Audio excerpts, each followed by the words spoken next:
do Instituto Atlas Intel, que foi divulgada nessa quarta-feira, mostra que o presidente Lula venceria em todos os cenários de segundo turno. A gente vai dar uma olhada agora nessa pesquisa divulgada nesta quarta-feira. Primeiro, nós temos a corrida para a presidência da República, intenção de voto. Presidente Lula, 49% das intenções. Jair Bolsonaro, 46%. Lula, 49% contra 45% de Tarcísio de Freitas. Presidente da República tem 49 contra 45 de Michele Bolsonaro, mesma porcentagem, já com 45 de Flávio Bolsonaro. 49-39 quando o adversário é Ronaldo Caiado, 49-39 quando o adversário é Romeu Zema, 49-39 quando o adversário é Ratinho Júnior. São as projeções para o segundo turno, segundo as informações. Temos no nosso próximo Ilustra, aqui para falar sobre a corrida presidencial, intenção de voto para a presidência da República, primeiro turno aqui nesse caso. Lula, 48,4%, Flávio Bolsonaro, 28%, Tarcísio com 11%, Renan Santos, 2,9%, Caiado, 2,9%, Ratinho, 1,7%, Romeu Zema, 1,7%, Aldo Rebelo, 1%, nenhum branco nulo, 2,1%, não sabe, não respondeu, 0,3%. Aqui, a Atlas Intel coloca todos os pré-candidatos, inclusive com um possível duelo entre Flávio Bolsonaro e Tarcísio num primeiro turno.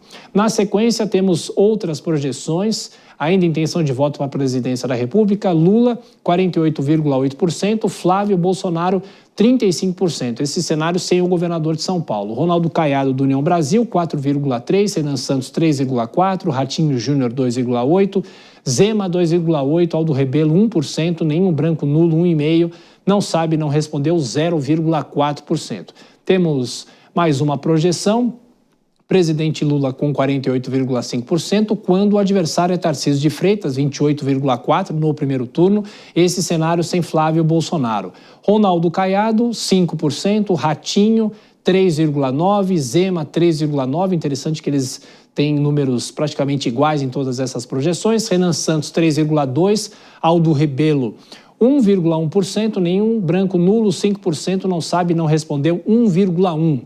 Mais uma projeção aqui na Jovem Pan, a rejeição dos líderes políticos. Jair Bolsonaro, 50%. Lula, 49,7%, empate na margem de erro. Flávio Bolsonaro, 47,4%.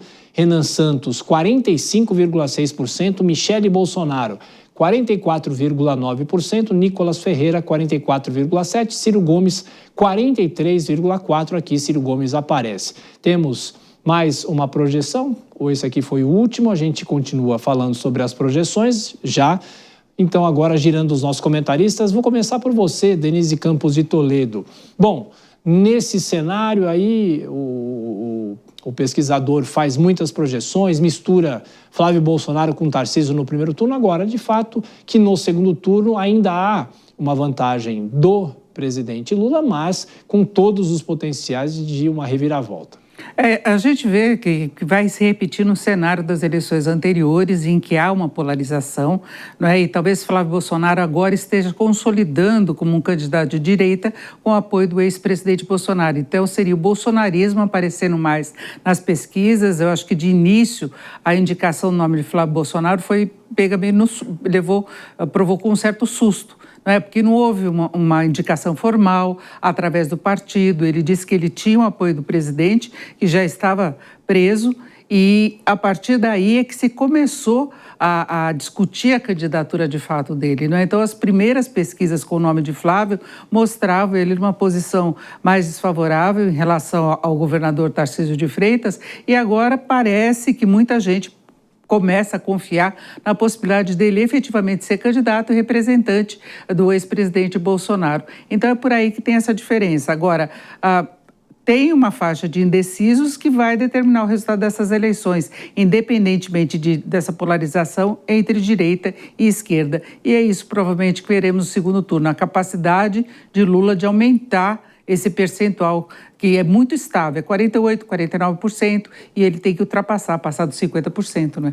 Bom, Dora, você sempre fala que em janeiro o cenário da eleição não deve se repetir, ou pelo menos tem muita distância até lá, Mas eu pergunto para você o seguinte, além dessa fotografia do momento que você vai analisar aqui com a gente, eu te pergunto, você falou no outro comentário que não há racha porque, por enquanto, eles deveriam, a direita no caso, né, disputar o primeiro turno e quem sabe no segundo aí se juntam.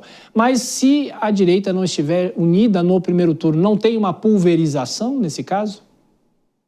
Ué, mas e daí? Mas aí tem o segundo turno e o segundo turno é que decide. Não tem menor hipótese dessa eleição ser decidida no primeiro turno. Então, e daí? Pode ter pulverização de votos, agora o que interessa na etapa final é se as pessoas vão estar unidas ou não. Se estiverem brigando, se configurar um racha, aí pronto, aí é outra história. Mas, eu queria dizer o seguinte, primeiro, pesquisa boa de intenção de voto, a pesquisa começa a ser assim no início do segundo semestre, nessa que a gente deve prestar atenção em todas, mas eu digo assim, acreditar.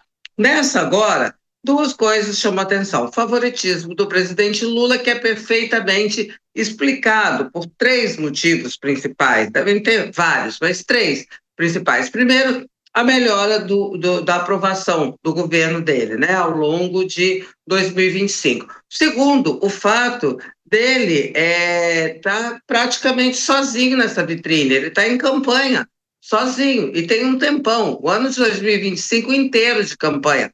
Qualquer ato de governo é ato de campanha. E outra, ele tem a vantagem do uso, a meu ver, abusivo da máquina do governo. Como eu disse agora mesmo, qualquer ato de governo é ato de campanha. Então, tal seria se ele não tivesse favorecido, sendo apresentado na pesquisa como favorito. Aí estava lascado, tá certo? Então, eu acho perfeitamente normal essa situação dele. Agora, o que me chama a atenção, gente, vocês viram os índices de reprovação dessa moçada? É todo mundo acima de 40%. Não tem ninguém bem nessa foto. Começa lá com o Bolsonaro, que nem é candidato, não devia nem estar aí, mas vai indo com 50%, aí tem pouca margem. Flávio Bolsonaro, 47, não sei quanto, batendo quase em 48%. Tarcísio, todo mundo acima de 40%. E a gente não deu todos da pesquisa, tem mais uns que têm menor rejeição. Quem tem menor rejeição entre os que estão se apresentando no páreo é o governador Ratinho, tem 39%, quase 40%.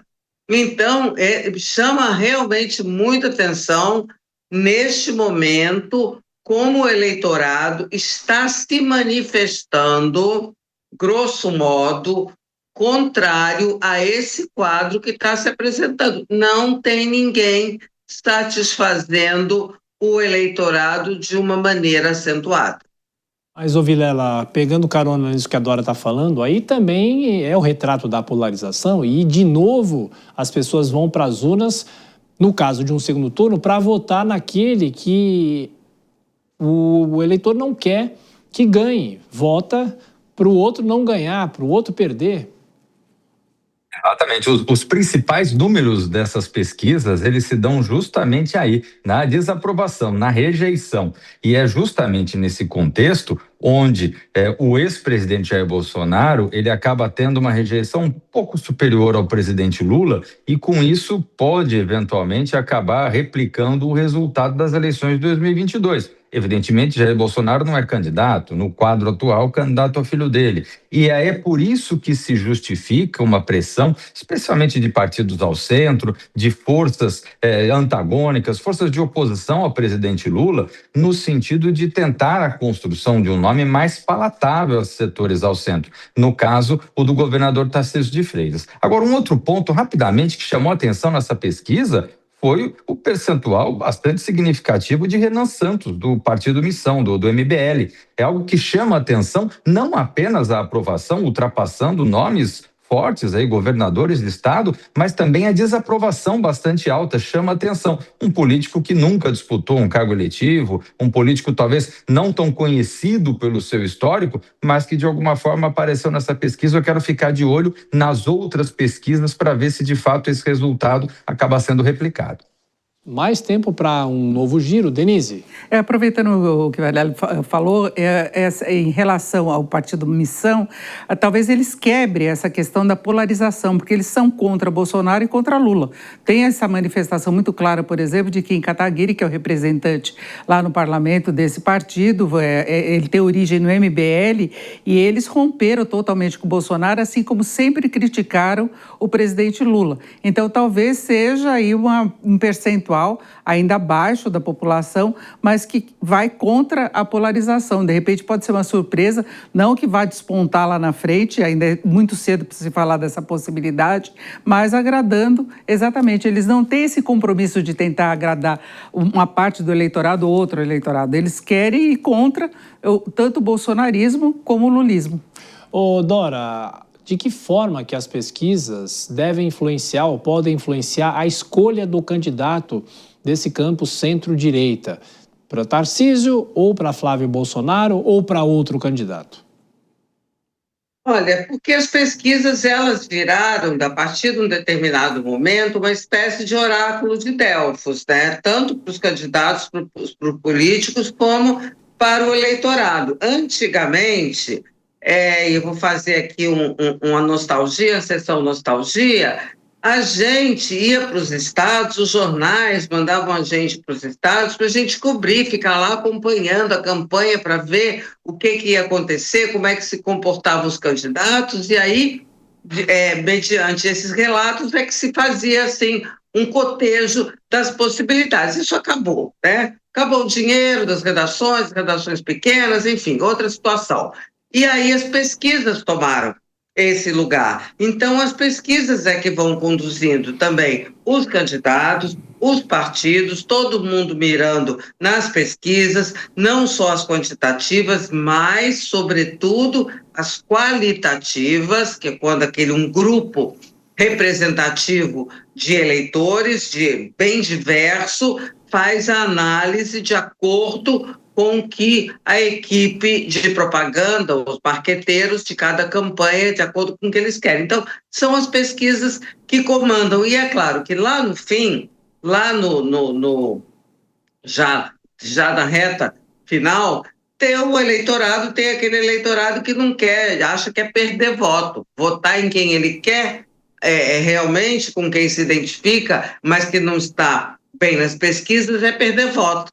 E aí também tem uma parcela, não sei dizer qual o percentual, porque nunca também vi estudo nesse sentido, se alguém falar em algum índice é chute, de quantas pessoas, qual é a quantidade do universo que vai conduzido pela pesquisa. Isso é uma marca do tempo, não tem jeito. A pesquisa é que impera, é que comanda, é o que conduz. E você falou em sessão nostalgia, a Denise vai lembrar disso, nos anos 2000, 2010, aqui na Jovem Pan, a gente tinha enquete Jovem Pan, os repórteres iam para os estados, eu fui uma vez para o Maranhão, veja só, fazer enquete com as pessoas. Eu me lembro que foi na eleição do Serra com a Dilma, e obviamente no Nordeste a Dilma ganhava de lavada, né? Hoje em dia não pode isso, viu, Vilela? Exatamente, a regra mudou e esse tipo de prática, não só pelos elementos que a Dora trouxe, mas também por algumas restrições da Justiça Eleitoral, acabam ficando limitados. Agora, nesse sentido, você vê que mais do que nunca o aspecto rejeição ele é muito forte. Dentro desses pontos que a Dora elencou, eu ainda quero destacar um outro ponto, que é o cidadão, muitas vezes, aquele cidadão de centro, desgostoso, com Lula de um lado, com Bolsonaro, Flávio Bolsonaro no caso de outro, acabe não votando. E aí é o eleitor que acaba, uma vez, não, deixando de lado de votar, não vendo diferença entre os candidatos, achando tudo mais do mesmo, um repeteco que já foi visto de ambos os nomes, isso acaba, de alguma forma, fazendo com que aqueles candidatos que consigam ter uma penetração maior nos seus eleitorados acabem com isso, podendo ser beneficiados. Então, existe aí uma multiplicidade de fatores que pode definir o processo eleitoral, especialmente um processo eleitoral bastante parelho como é.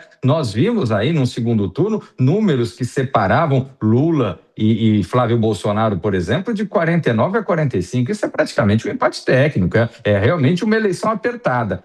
Tudo indica que teremos um quadro bastante apertado, tal como tivemos nas eleições de 2022, onde a diferença foi de 1,8% dos votos.